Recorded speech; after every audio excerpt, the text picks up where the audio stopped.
Olá, bom dia, boa tarde ou boa noite.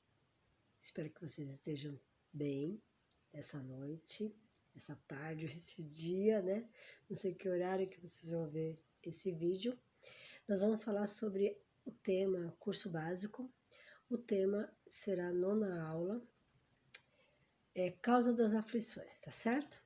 Então nós vamos assim iniciarmos primeiramente agradecendo a Deus, nosso Pai, por essa oportunidade, a todos os mentores que estão conosco para mais esse dia de estudo. E assim nós vamos iniciarmos, né, com a oração ao Pai. Pai nosso que estais nos céus, santificado seja o vosso nome. Venha a nós o teu reino, seja feita a tua vontade, assim na terra como nos céus. O pão nosso de cada dia nos dai hoje. Perdoai as nossas dívidas, assim como nós perdoamos aos nossos devedores. E não nos deixeis cair em tentação, mas livrai-nos, Senhor, de todo mal. Que assim seja, graças a Deus. Graças a Deus. Então nós vamos iniciarmos. A introdução. No atual estágio que se encontra o planeta Terra, as nossas aflições ainda são latentes no nosso cotidiano.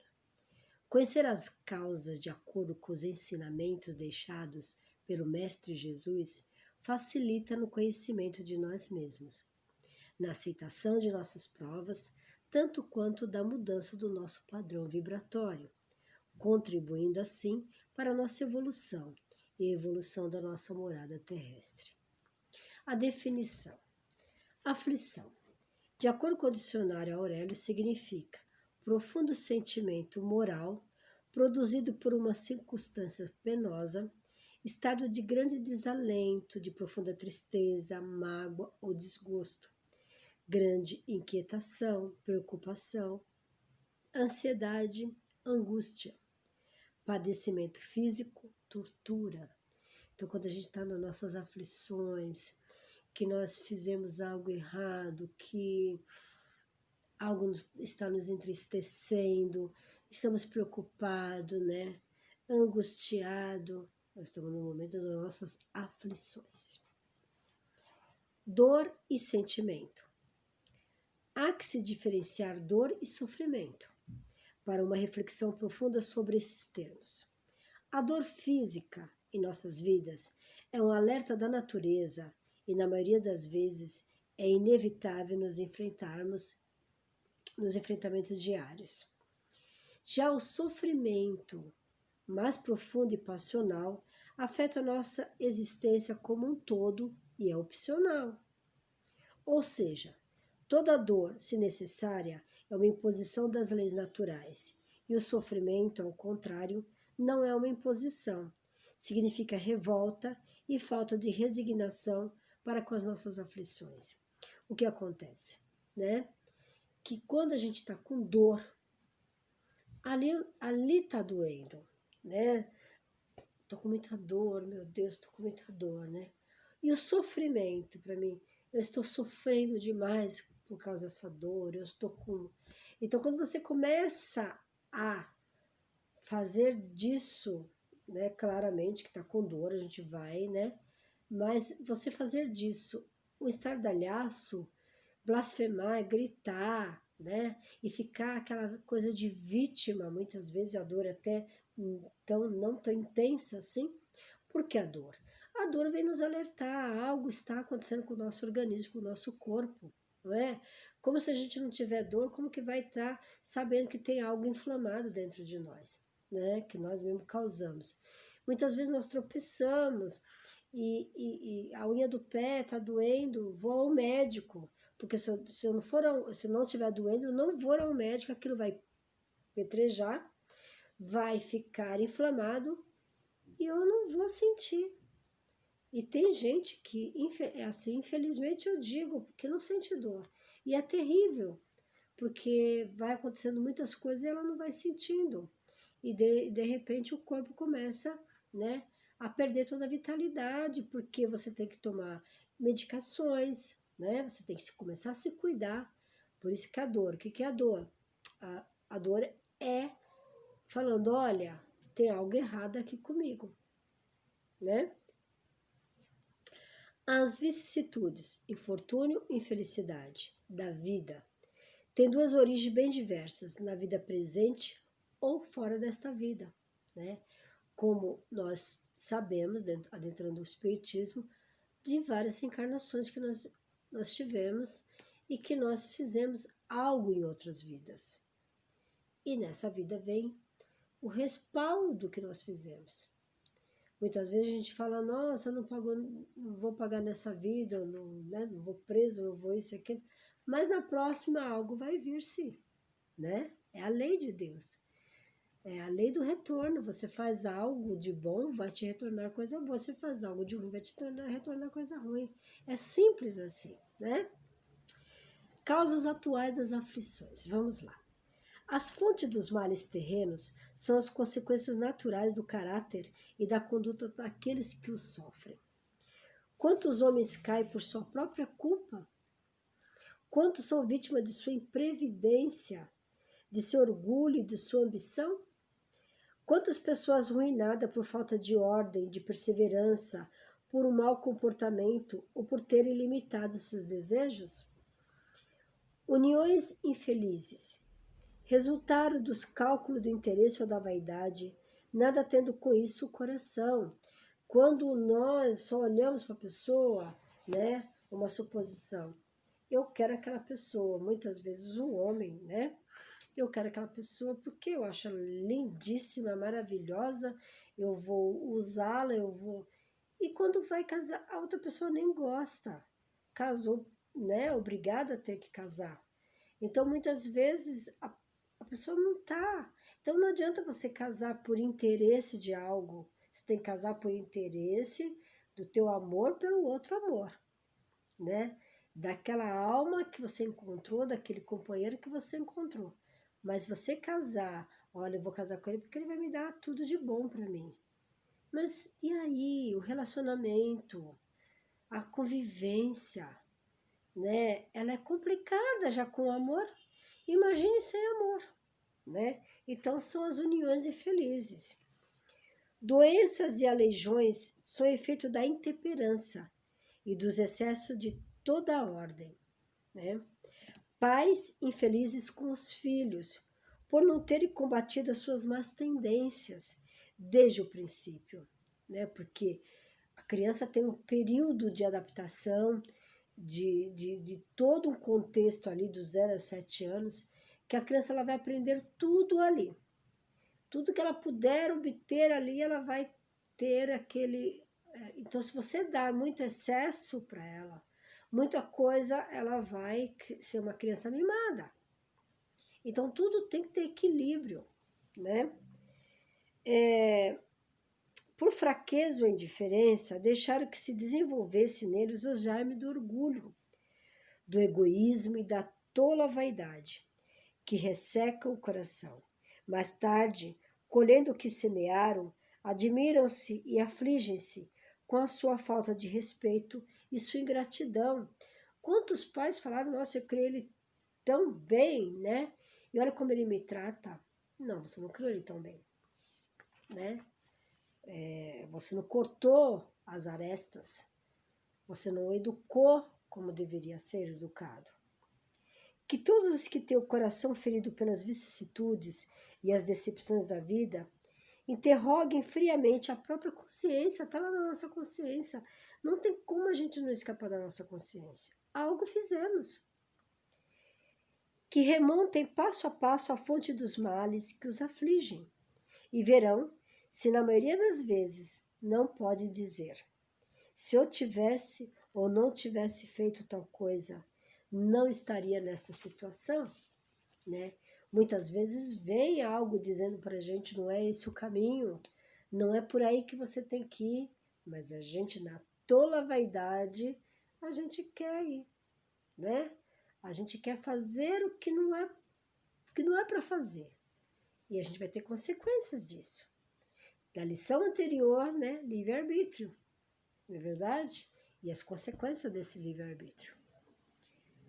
A quem, portanto, devem todas essas aflições?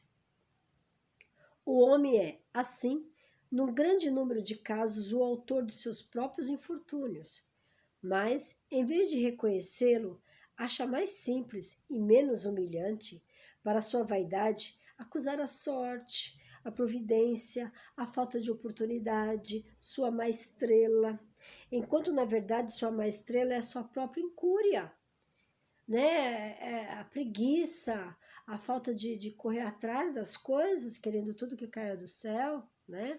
Então, a gente tem, é nós, não tem outra pessoa, é nós, somente nós. Os males dessa espécie constituem seguramente um número considerável das vicissitudes da vida. O homem os evitará quando trabalhar para o seu adiantamento moral e intelectual. A lei humana alcança certas faltas e as pune. O condenado pode então dizer que sofreu a consequência do que praticou. Mas a lei não alcança nem pode alcançar a todas as faltas. Ela castiga especialmente as que causam prejuízo à sociedade, mas há muito mais causas que a Deus, né, vai ver. Mas Deus vê o progresso de todas as criaturas. Eis porque não deixa impune nenhum desvio do caminho reto, né? Muitas vezes a gente vem para cá e fala, meu Deus, mas eu sou tão bonzinho. Nossa, mas as pessoas me fazem de tolo, disso e daquilo, mas eu sou tão bonzinho, por que me acontece isso, né? Então, chegou o momento de você ter que colocar à prova tudo aquilo que você fez em outras vidas, em outras vivências, né? Os sofrimentos consequentes são, então, uma advertência de que ele andou mal. Dão-lhes as experiências e o fazem sentir a diferença entre o bem e o mal, bem como a necessidade de se melhorar, para evitar no futuro o que já foi para ele uma causa de mágoas. Sem isso, ele não teria nenhum motivo para se emendar, e confiante na impunidade, retardaria o seu adiantamento e, portanto, a sua felicidade futura. Então nós temos que ter tudo isso que nos acontece, ter esses freios, porque se nada for punido, igual um assaltante, um ladrão, se ele não for punido desde o início, ele vai continuar fazendo as coisas, porque ele não é punido. Então é a mesma coisa da gente. Se a gente não for punido pelas leis de Deus, a gente vai vir aqui e vai aprontar de novo, né? Então, ter na nossa consciência que nós erramos e temos que acertar. Mas a experiência chega quando a vida já foi desperdiçada e perturbada. Então o homem se surpreende a dizer, se no começo da vida eu soubesse que hoje eu sei, né? Sempre assim, gente. Quantas faltas eu teria evitado? Nossa, eu tivesse essa mentalidade que eu tenho hoje no tempo da juventude. Gente, a nossa evolução não dá saltos, a vida não dá saltos, a gente vai aprendendo, né? Claro, seria ótimo se a gente tivesse essa consciência na nossa juventude, mas não é assim, né? Se tivesse de recomeçar, eu me portaria de maneira inteiramente outra, mas já não há mais tempo, né? Que chegou a velhice, chegou, né? Como o trabalhador preguiçoso disse, perdi o meu dia. Ele também disse, perdi a minha vida. Você acha? Mas, assim como o trabalhador, o sol nasce no dia seguinte e começa uma nova jornada, em que pode recuperar o tempo perdido. Para ele também brilhará o sol de uma vida nova, após a noite do túmulo, e na qual poderá aproveitar a experiência do passado e pôr em execução as suas boas resoluções para o futuro, né? Causas anteriores das aflições. Mas, se há males nesta vida de que o homem é a própria causa, há também outros que, pelo menos em aparência, são estranhos à sua vontade e parece golpeá-lo por fatalidade. A perda de entes queridos e dos que sustentam a família acontece muito, né? Os acidentes que nenhuma providência pode evitar, os revés da fortuna, né? Meus avós eram riquíssimos, uma suposição, né? E foram deteriorando, né? E a minha família agora é pobre, né? Os revés da fortuna que frustram todas as medidas de prudência, os flagelos naturais e ainda as doenças de nascença, sobretudo aquelas que tiram aos infelizes a possibilidade de ganhar a vida pelo trabalho, as deformidades, a idiotia, a imbecilidade, né, etc.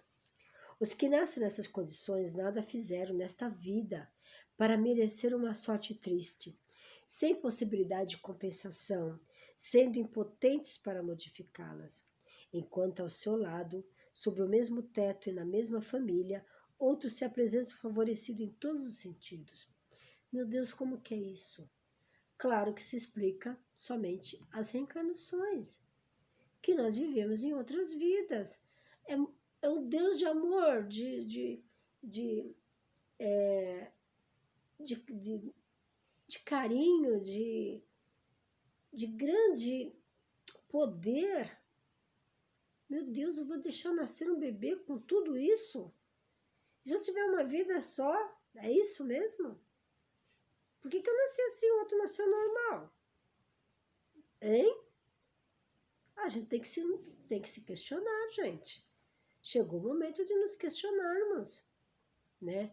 Muitos que estão vendo esse vídeo já é espírito, eu sei, mas muitos que vão ver, né? Talvez seja um evangélico, um católico.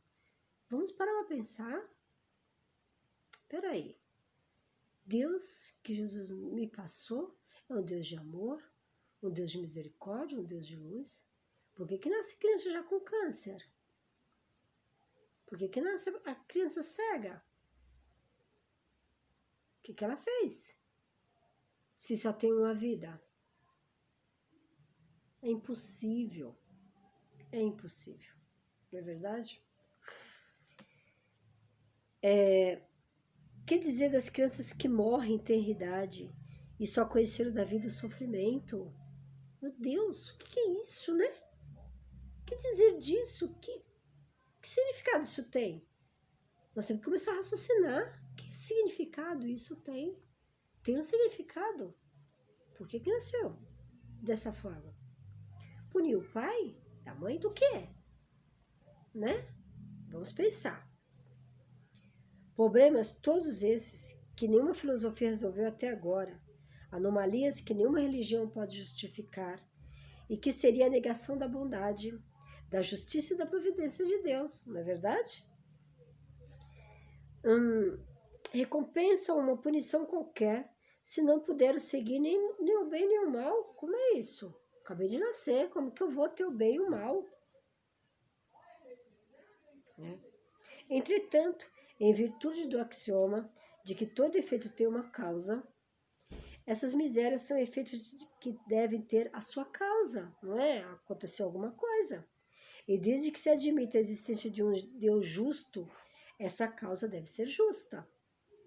O homem não é, portanto, punido sempre ou completamente punido na sua existência presente, mas jamais escapa às consequências de suas faltas.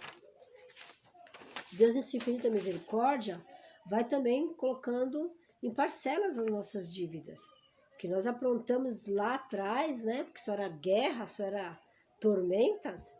O que nós aprontamos, não é verdade? A prosperidade do mal é apenas momentânea. E se ele não expia hoje, espiará amanhã. Pois aquele que sofre está sendo submetido à expiação do seu próprio passado. Não tem como, gente. Se eu nessa vivência faço algo para alguém, né? Por exemplo, eu dou um tiro a uma pessoa, ou faço algo de ruim para aquela pessoa, eu vou presa, eu estou pagando já por aquilo, né? Na verdade, mas ainda eu posso estar resgatando de outra coisa, ainda esse mal que eu fiz ainda não é o suficiente. Lá em outra, eu vou ter que vir resgatar, né? É por aí. A desgraça, que à primeira vista parece imerecida, e aquele que sofre pode sempre dizer: perdoai-me, Senhor, porque eu pequei. É real, nós pecamos. Os sofrimentos produzidos por causas anteriores são sempre uma consequência natural da própria falta cometida. Não tem como, né? O homem sofre aquilo que fez os outros sofrerem. Meu Deus do céu, como que eu posso ficar impune mediante tanto sofrimento que eu fiz por um ser? Não existe isso. Quer dizer, eu mato aqui, eu faço e aconteço, vou preso, normal, tudo bem, mas daí? Eu matei pessoas, eu destruí famílias.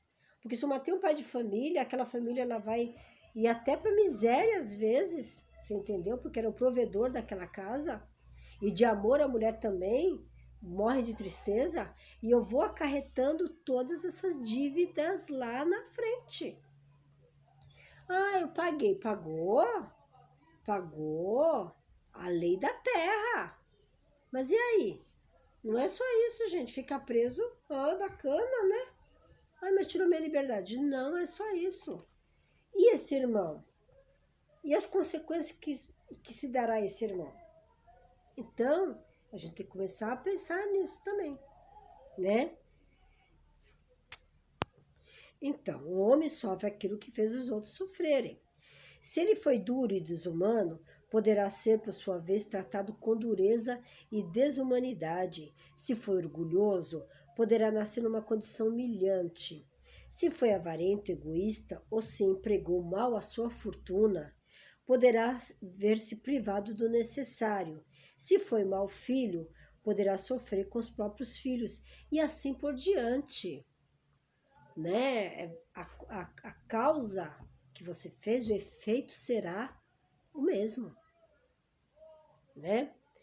É dessa maneira que se explicam pela pluralidade das existências, de várias existências que a gente tem, e pelo destino da Terra, como mundo expiatório, que é as anomalias da distribuição da felicidade e da desgraça entre os bons e os maus neste mundo. Essa anomalia é apenas aparente, porque só encaramos os problemas em relação à vida presente. Mas quando nos elevamos pelo pensamento de maneira a abranger uma série de existências, compreendemos que a cada um é dado o que merece, sem prejuízo do que lhe cabe no mundo dos espíritos e que a justiça de Deus nunca falha. Ninguém é vítima no planeta Terra. Ninguém é vítima.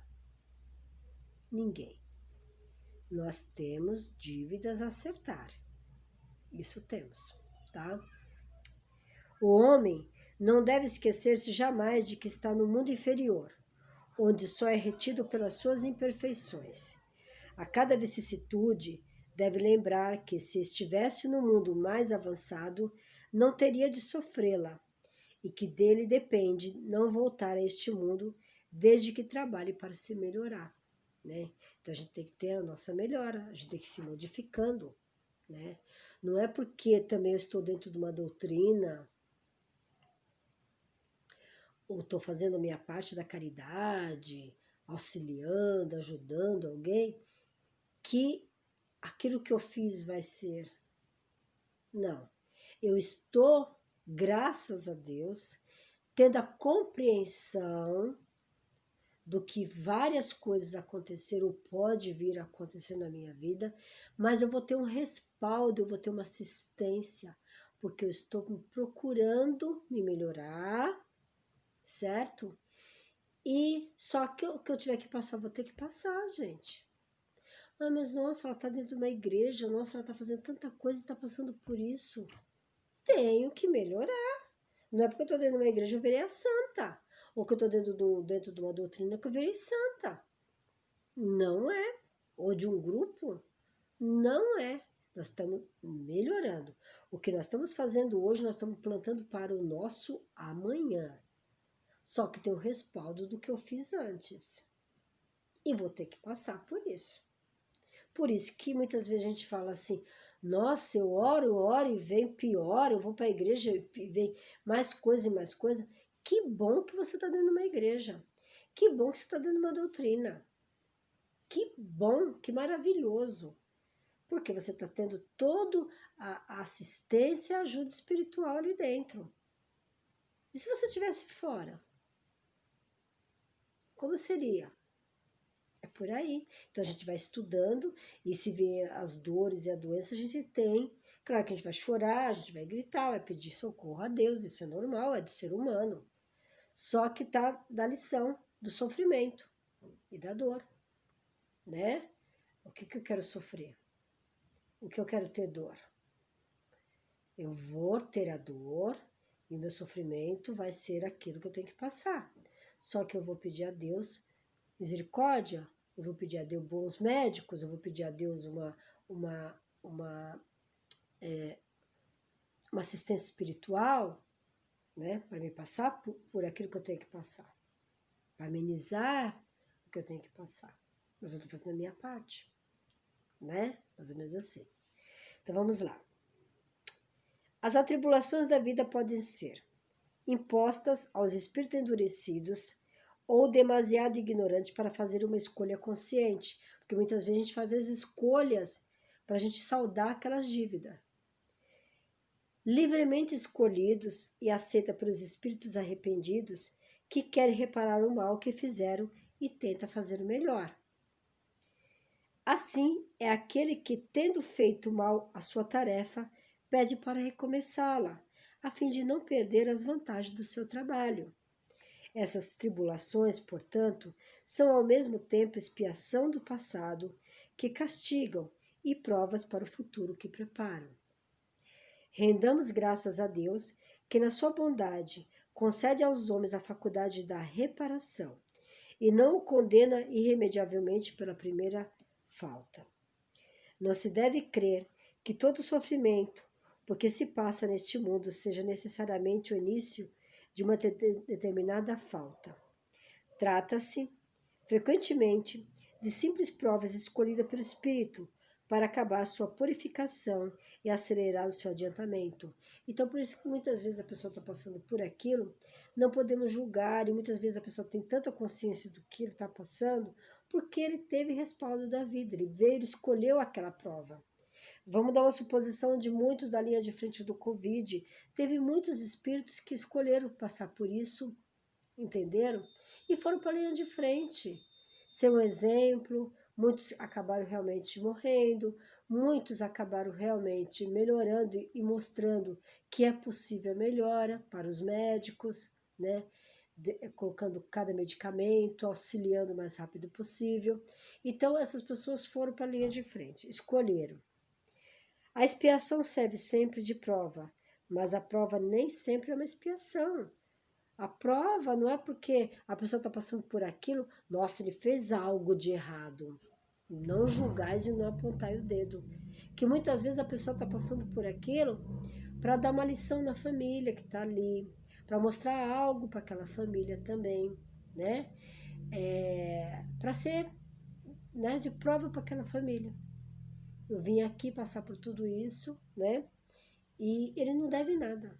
Ele veio melhorar ainda muito mais o seu espírito, evoluir muito mais, tá? Vamos lá, tá. A expiação serve sempre de prova, mas a prova nem sempre é uma expiação. Provas e expiações são sempre sinais de uma inferioridade relativa, pois aquele que é perfeito não precisa ser provado, não é verdade? Um espírito pode, portanto, ter conquistado certo grau de elevação, mas querendo avançar mais, tá? Solicita uma missão, tipo Chico, os outros irmãos, né? Uma tarefa pela qual será tanto mais recompensado se sair vitorioso, quanto mais penosa tiver sido a sua luta, né? Então, nem todo sofrimento aqui, né?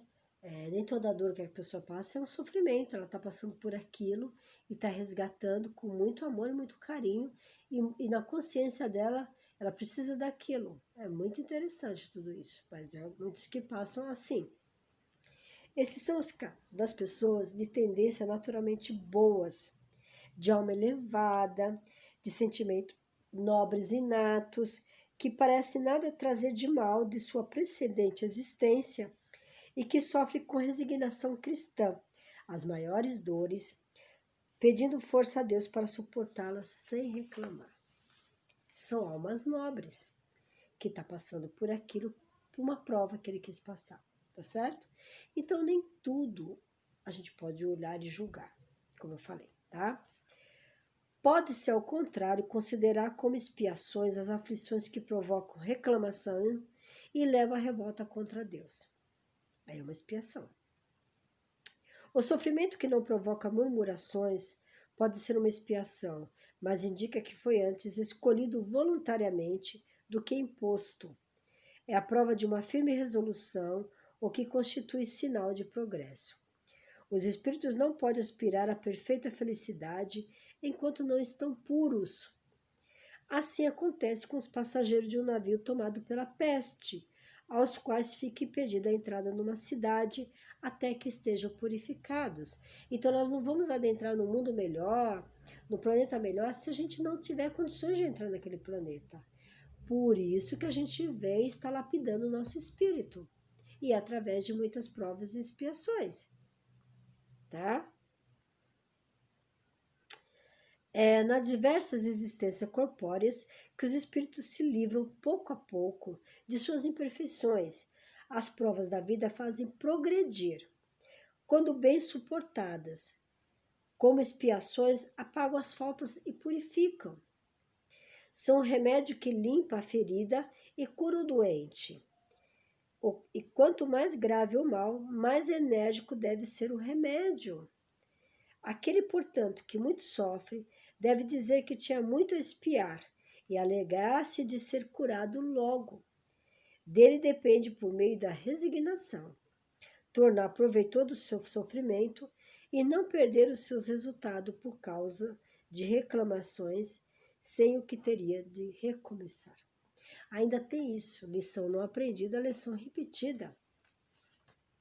Né? A gente, na verdade, então a gente tem que resignar-se. Os verdadeiros infortúnios podem ser encontrados na ausência de fé em Deus. Com o impositivo de prosseguir-se caminhando entre dores e desesperações, se os arrimos abençoados da crença e da esperança.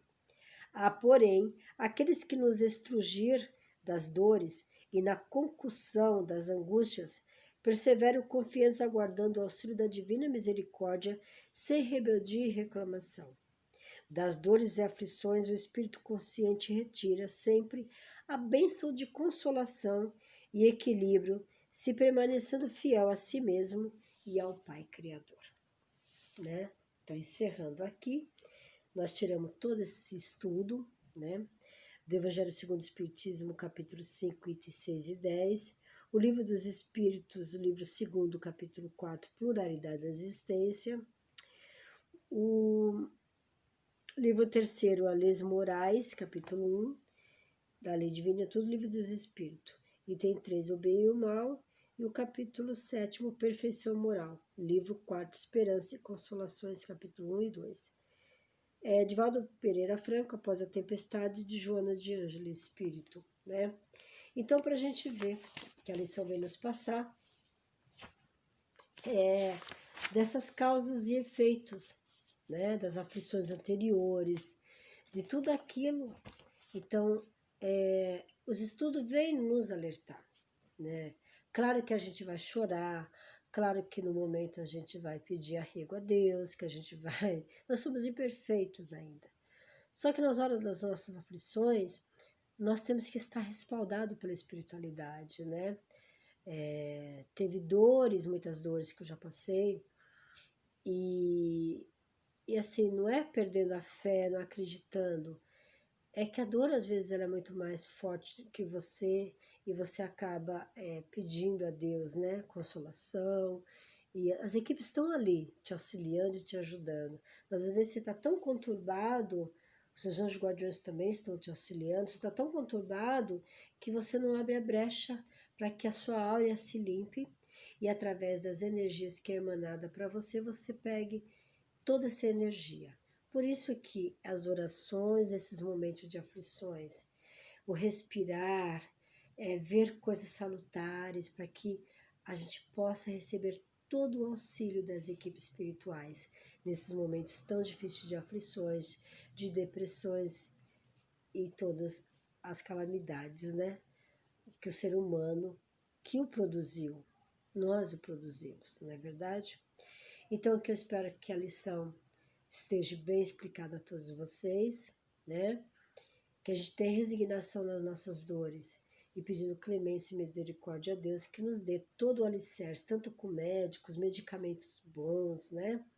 Para que a gente possa ser curado o mais rápido possível e começar a também nos analisarmos, né, gente? Analisar a nossa alimentação, analisarmos, né, tudo a nossa conduta, né, o nosso modo de agir, para que quando chegar o momento desses desafios, ele vibrando, que às vezes a gente passa por tantos desafios que durante o dia, assim, você passou por desafios que você nem sentiu muito, porque você está preparada, né? É uma aflição que houve, você já tirou de letra e já passou para frente, vão para frente, e depois você para pensar e fala, nossa, eu passei um momento difícil hoje, mas eu consigo contornar. Então, o que que acontece? A gente começa a ter acesso às equipes espirituais, a gente começa a ter essa áurea mais branda, para que a gente possa captar tudo que eles nos emanam, tá certo?